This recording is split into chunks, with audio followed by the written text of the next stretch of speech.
Assalamualaikum warahmatullahi wabarakatuh. Kali ini kami akan menyampaikan laporan akhir hibah penelitian KPK yang berjudul Membangun Kemampuan Kreativitas dan Pemecahan Masalah Siswa melalui proyek Based Learning terintegrasi STEM dengan penilaian formatif pada topik termodinamika. Kami berempat, yaitu saya Pak Parno, Pak Edo Subrana, Pak Arif Dayat, dan Bu Lia Yati, dan partner kami dari Universitas Teknologi Malaysia, Marlina binti Ali. Latar belakang termodinamika merupakan materi dasar fisika yang mempelajari bentuk panas, ya, energi dalam bentuk panas dan kerja. Tetapi siswa masih sulit memahaminya karena abstrak dan butuh pemahaman yang cukup tinggi. Nah, rendahnya penguasaan konsep fisika ini menyebabkan rendahnya penguasaan kreativitas dan kemampuan pemecahan masalah. Padahal kemampuan kreativitas dan pemecahan masalah ini diperlukan di abad 21. Nah, kreativitas ini menurut literatur juga masih kurang dan pemecahan masalah juga masih sangat rendah karena pembelajaran fisika yang masih bersifat transfer pengetahuan. Beberapa riwayat penelitian, misalnya pembelajaran Trevlinger, nah ini kurang mengeksplor aspek psikomotor. Kemudian pembelajaran hanya berbasis pada fenomena dan kurang dari 20% menggunakan alat media. Nah, ini juga masih lemah.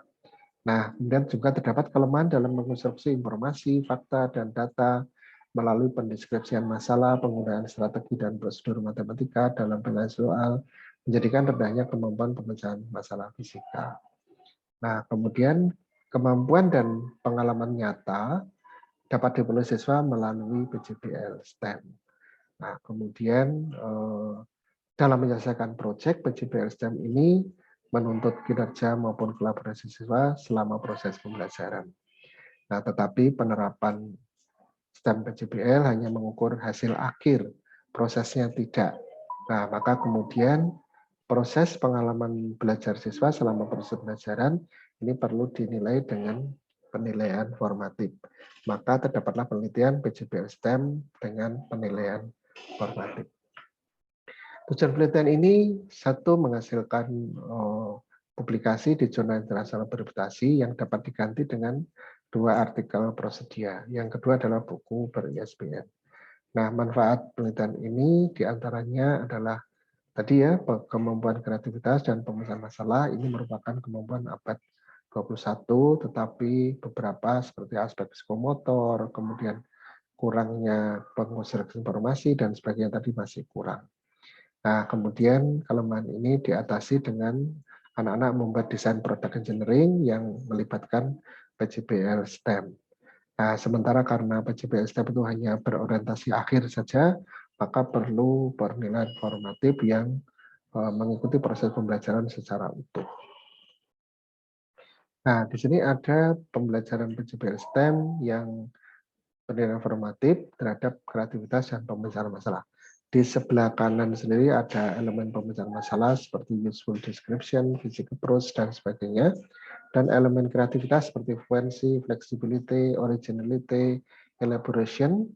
Dan berikutnya lagi sebelah kirinya plan formatif, itu ada individual work, tujuan, kemudian feedback, kemudian decision, kemudian conversation. Yang sebelah paling kiri itu tahapan PJBL STEM. Nah, jadi di situ di setiap sintak PJBL STEM itu selalu dapat disisipkan penilaian formatif, strategi-strateginya, kemudian itu dirancang untuk meningkatkan kreativitas dan pemecahan masalah yang ada di sebelah kanan. Metode penelitian ini yaitu mixed method ya, menggunakan satu kelas ya. Ini terdiri dari anak kelas 11, 12 siswa laki dan 20 siswa perempuan. Nah, datanya nanti data kuantitatifnya dengan menggunakan UJT berpasangan, NGIN, dan DFX, sementara data kualitatif menggunakan pengumpulan data, reduksi data, pengkodingan, penyajian data, dan membangun satu kesimpulan.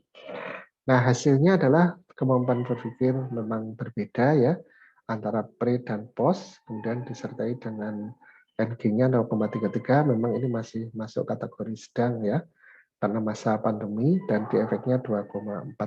Tetapi penelitian ini telah sesuai dengan hasil penelitian sebelumnya, bahwa memang pembelajaran berbasis proyek itu mampu meningkatkan kemampuan berpikir kreatif siswa. Dan siswa dapat berperan aktif dalam eksplorasi, penilaian, interpretasi, sintesis, dan seterusnya. Nah, step memang membuat siswa lebih aktif, kreatif, mengeksplor kemampuan, dan seterusnya. Nah, perpaduan model pembelajaran diperkuat dengan penilaian formatif ya, yang memang bisa merupakan kegiatan umpan balik terhadap pembelajaran yang dilakukan oleh siswa. Berikutnya kemampuan pemecahan masalah, ini juga meningkat ya dari pre ke post, didampingi oleh NQ 0,34, lagi masih kategori sedang, dan di efeknya 3,4. Tapi setidaknya ini telah mendukung penelitian sebelumnya, yakni pembelajaran berbasis proyek itu dapat meningkatkan kemampuan pemecahan masalah literatur 16, 17, 18. Memiliki dampak positif terhadap hasil belajar siswa, serta meningkatkan kemampuan pemecahan masalah dan keterampilan dan pengambilan keputusan.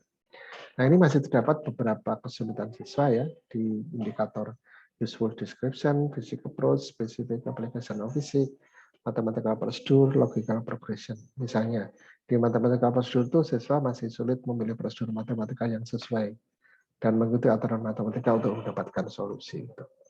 Nah, kesimpulannya adalah bahwa berpikir kreatif ini bisa ditingkatkan dengan menggunakan model PJP STM-AF dengan NQ 0,34 tadi, kemudian efek sasaran 2,069. Nah, setelah pembelajaran itu masih didapati bahwa memang berpikir kreatif siswa lebih banyak pada kategori less kreatif. Pemecahan masalahnya juga bagus, bisa meningkat dari pre ke post dengan NQ 0,34 dan efek sasaran 3,4. Nah, tetapi yang paling baik indikator pemecahan masalah adalah useful description.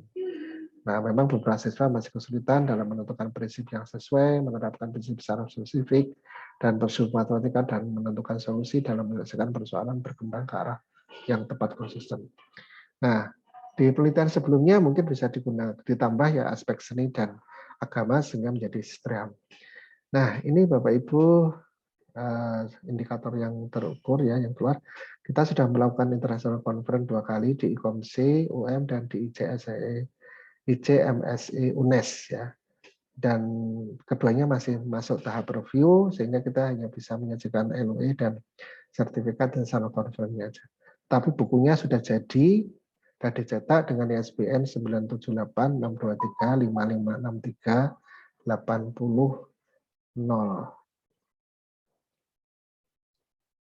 Terima kasih. Kalau ada